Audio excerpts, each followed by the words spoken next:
quite a bit this week, so I don't want to spend a whole lot of time on the Packers and the Vikings game. That's what you guys always get here. So I want to fall back here in a second and do the playoff simulator, talk about what's on the line for the NFC North matchups here. But again, just a quick glance, make sure the line hasn't changed. It's still at 6.5 points. So the Packers are 6.5-point favorites at home against the Vikings.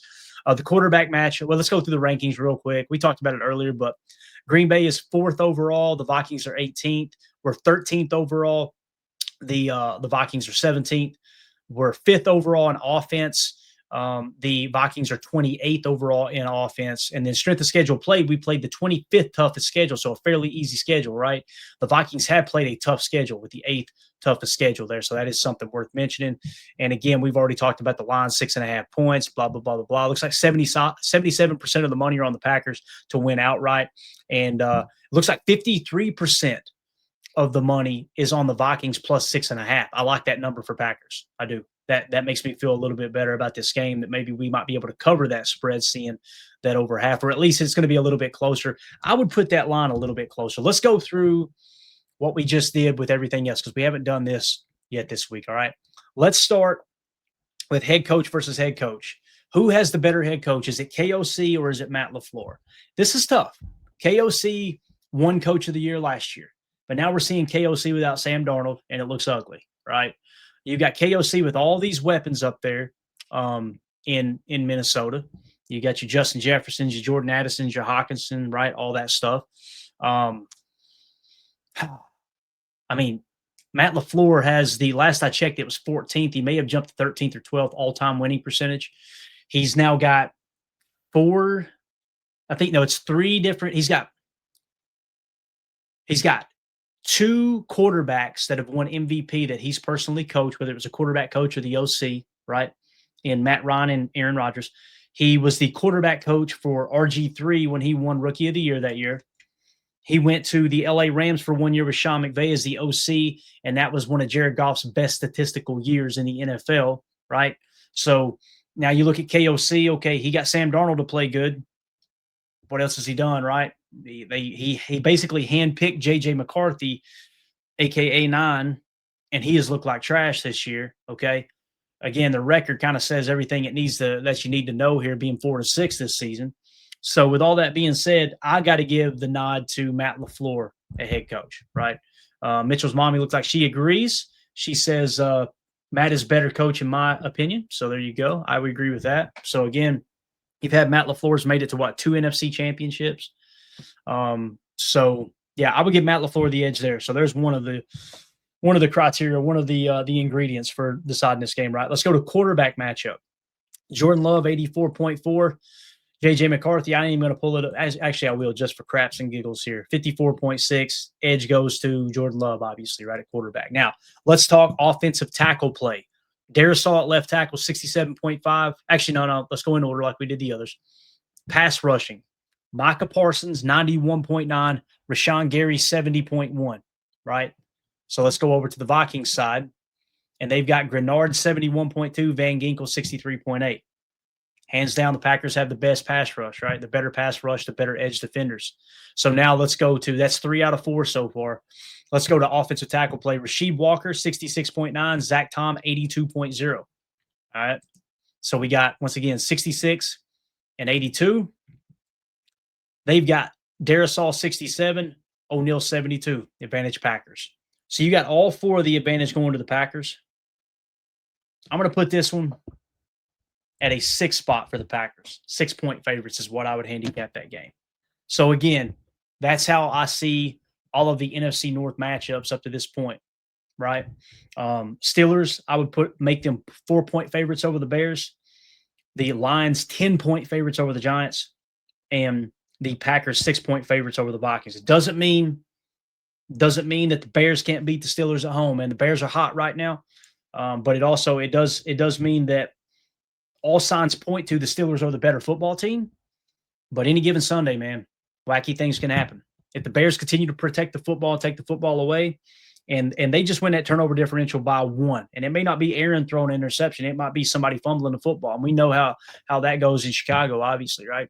So, and just one other thing with this Packers-Vikings matchup here, just to add to it. 30 degrees is what they're saying right now. Green Bay, Wisconsin, 30 degrees, few clouds. All right, 1 o'clock kickoff. So it sounds like it's going to be a chilly day in Green Bay. I thought it was going to be a little bit warmer than that. And some of these, you got to do your own research there. Sometimes these forecasts on PFF, or sometimes I think I've looked up and been like, is that the current weather, or are they talking about kickoff weather? So sometimes they can get that wrong. So just do your own research there if you're trying to come up with a line yourself there. So there you go. There are your NFC North preview matchups. Now let's shift gears, and we're going to wrap the show up with the playoff simulator. I love doing this every week. This is one of my favorite things to do if I can find it here. Where did you go, sir? Here we go. All right. So we're going to put the playoff simulator on the screen. You guys can find this over at ESPN. So you'll notice at the top of the screen, you got all the matchups from this week. The Texans have already been checked because they won their game against the Bills there on Thursday Night Football, which, by the way, you notice how when Josh Allen, I about said a bad word, when Josh Allen craps the bed, it's just like, it happens.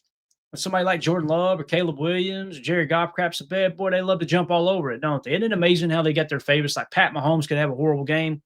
He's still the greatest thing since sliced bread. It's funny how some quarterbacks, they get their passes, right? So for what it's worth. All right, here's how the standings look right now going into week 12, tomorrow's matchups, okay?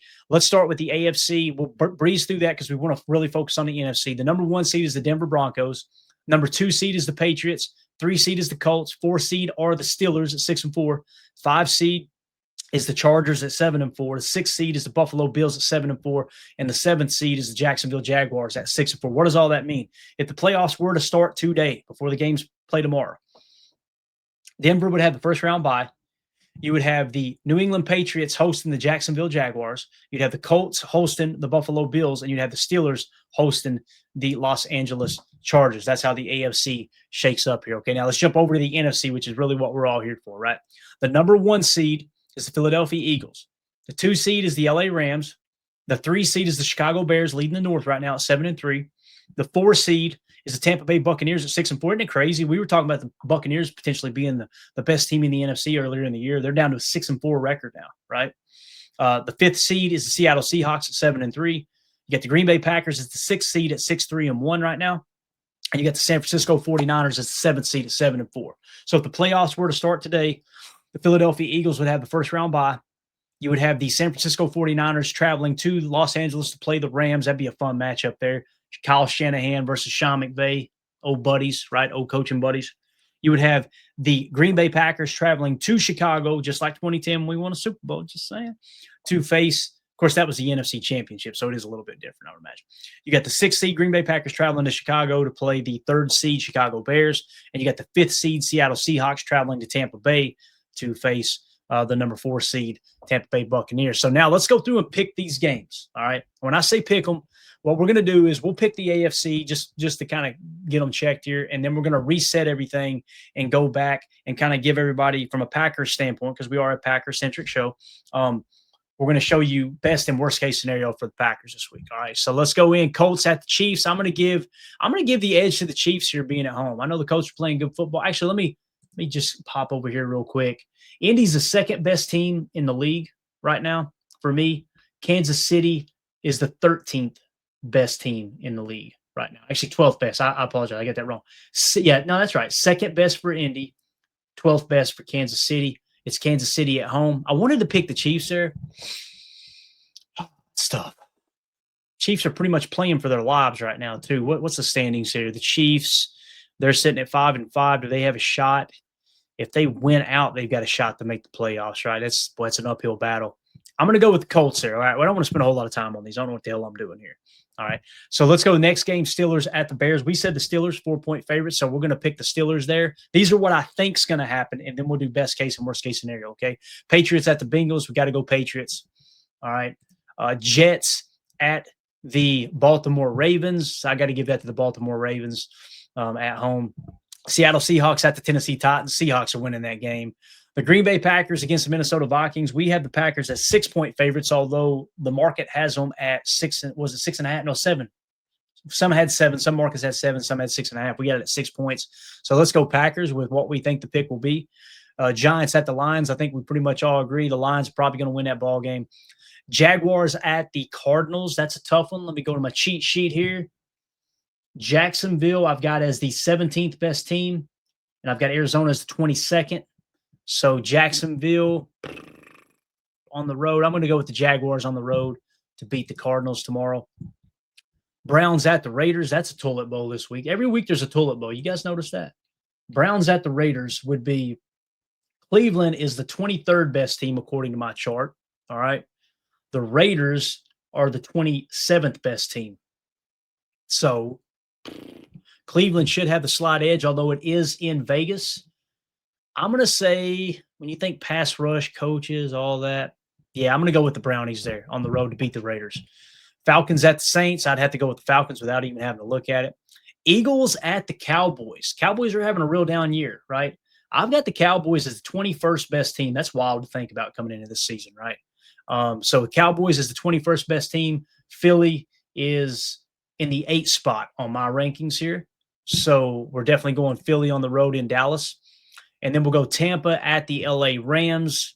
The LA Rams are the best team according to my data here in our PTA power ranking system.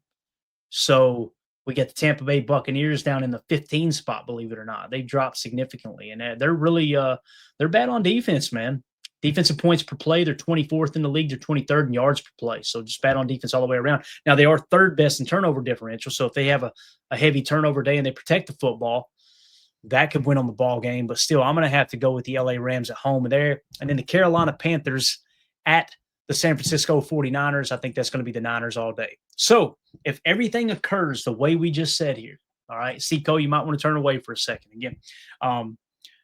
If everything goes this way, you get the Steelers beating the Bears, right? The Lions are going to beat the Giants. And let's say we take care of business and beat the Vikings. All of a sudden, the Packers are in first place in the NFC North. They're now the number 3 seed. And everything that we just picked, you'll notice the Bears are officially out of the playoffs if that happens that way.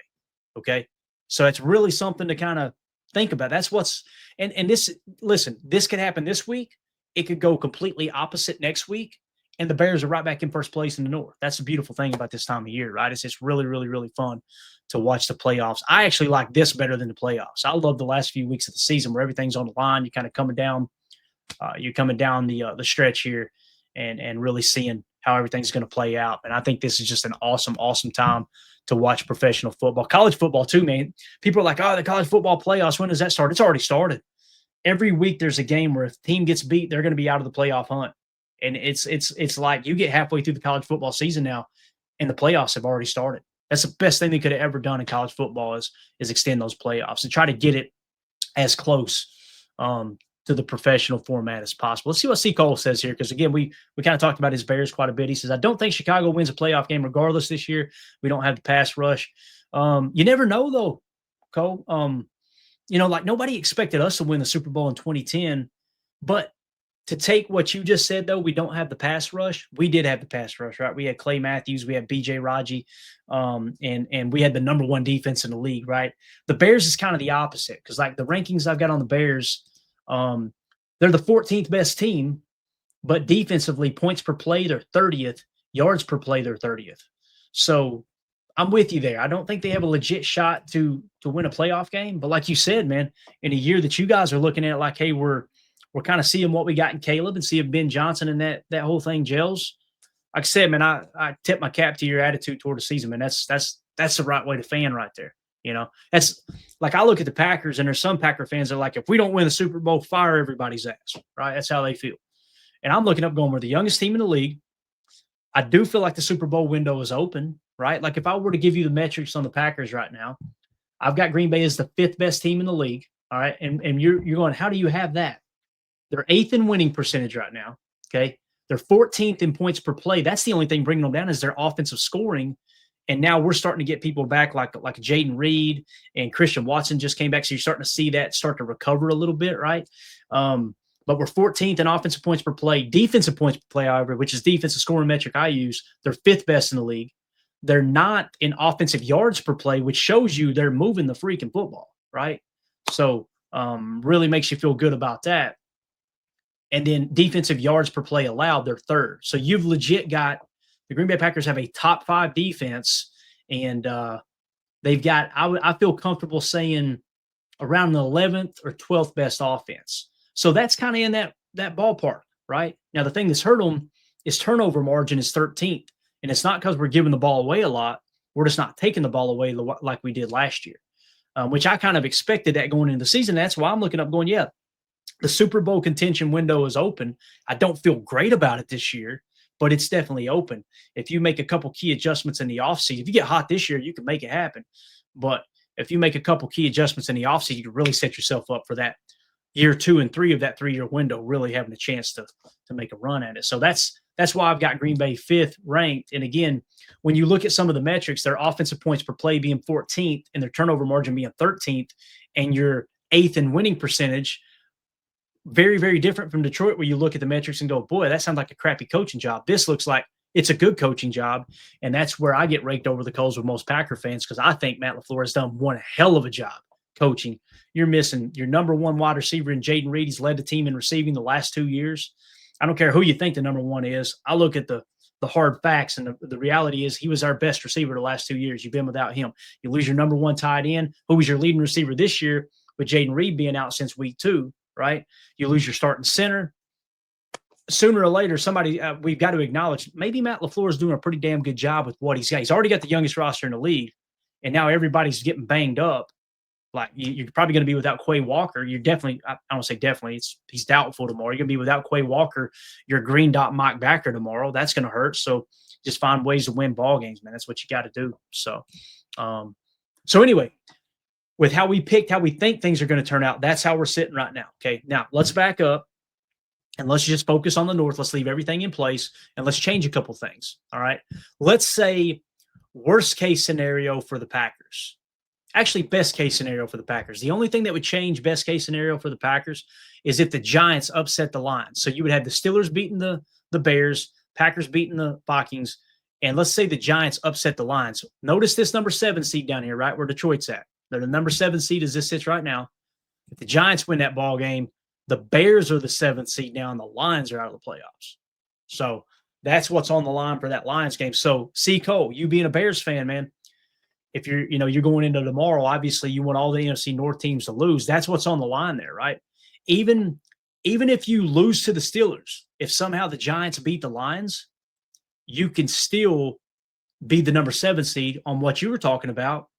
Hey, this is a year we're trying to figure out what we are, So you guys are in a pretty good spot, man. It's going to come down to you guys playing better opponents now for the rest of the year.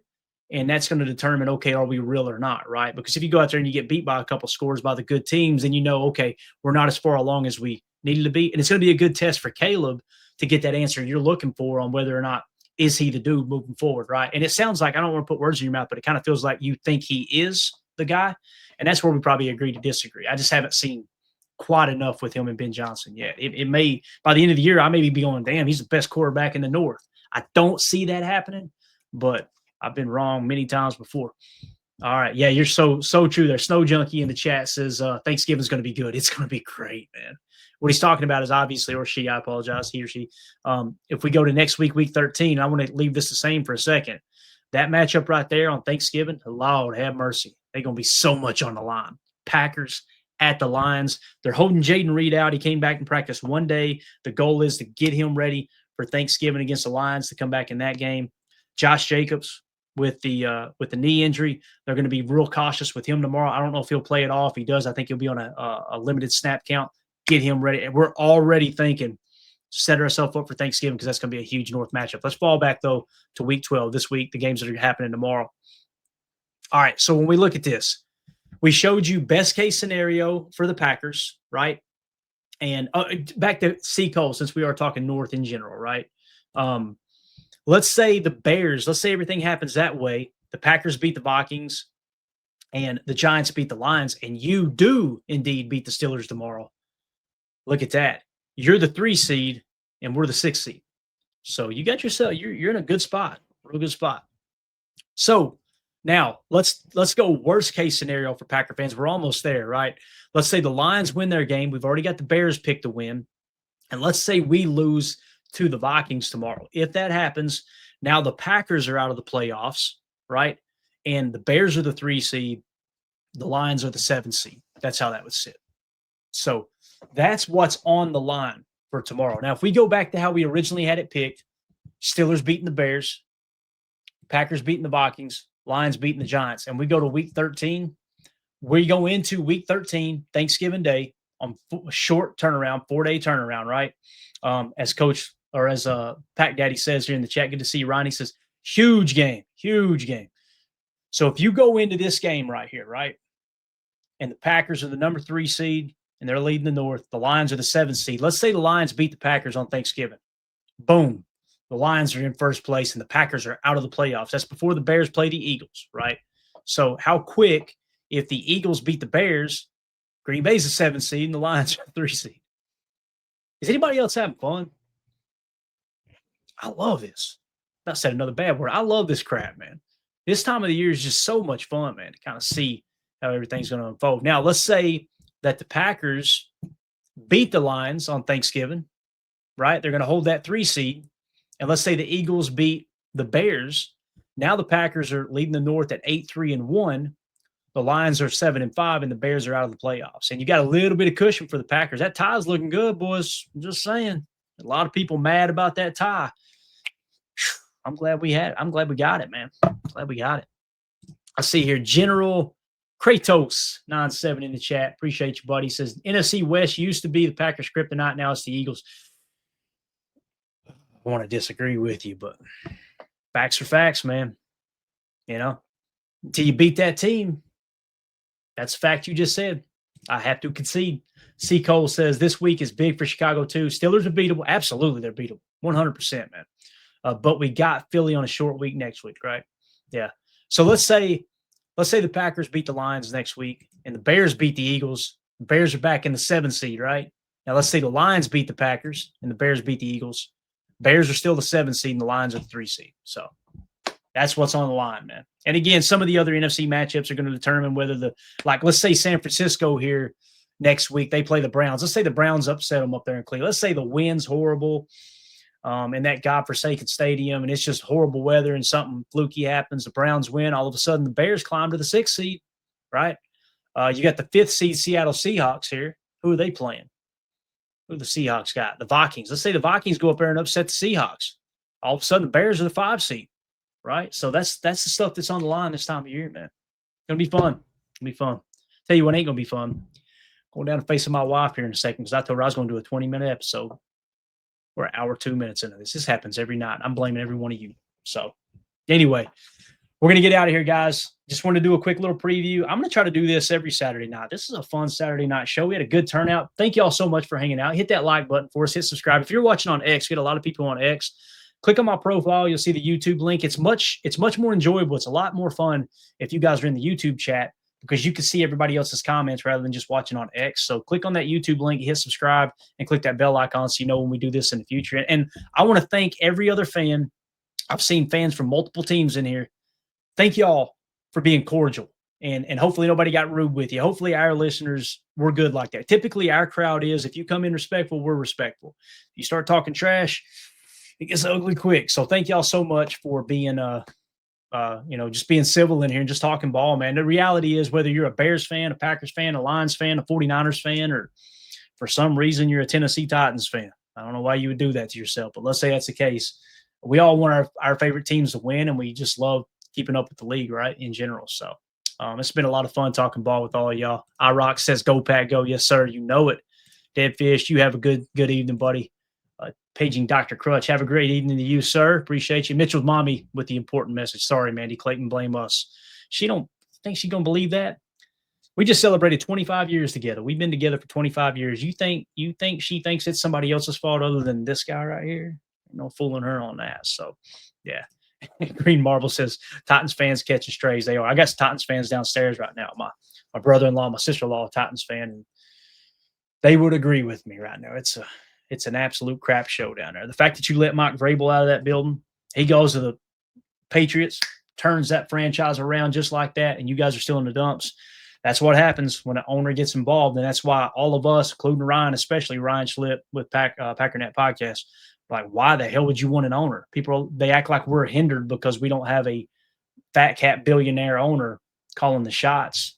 with us being the only publicly owned franchise in any sport, much less the NFL, or even more the NFL, I should say. I'm glad we're not. I'm glad we don't have an owner, because that ownership came in there, ran Vrabel out of town. They screwed the poo. They set that franchise back. They better hope the second coming of Vince Lombardi's around the corner somewhere, because they're going to be in the dumps for a while. So, yeah. All right, that's it, guys. Do me a favor, hit like, subscribe, click that bell icon so you're notified when we go live in the future. Bates says, thank you, Clayton. Chat. Catch everyone tomorrow morning. Thank you, Bates. That's right. Without Bates, I wouldn't even know it. Going live tomorrow morning. All right. I'm trying to think of the time here. It's a 12 Central kickoff. We're going to go live at 10:45 a.m. Central for the PTA pregame show. We'll give you sights and sounds, live footage from inside Lambeau Field for this matchup against the Minnesota Vikings. We'll give you all the latest on the actives and inactives, all that good stuff in case something shakes up there. I think we got a pretty good grab on who we're expecting to play, but it's going to be a lot of fun, man. Just grab your coffee, if you're snacking all day doing your own tailgating at home, grab you a plate of food and come sit down in front of the TV, in front of the computer, in front of the phone, and come hang out with us for the PTA pregame show. Appreciate you, Coach. Everybody in here. Thank y'all so much. It's too many to mention. But y'all have a wonderful night. We'll see y'all tomorrow. I'm going to go get some rest and try to save my marriage. We'll see you. This is PTA. My name's Clayton. Go Pack, go. Here we go. We're out. Bye, guys.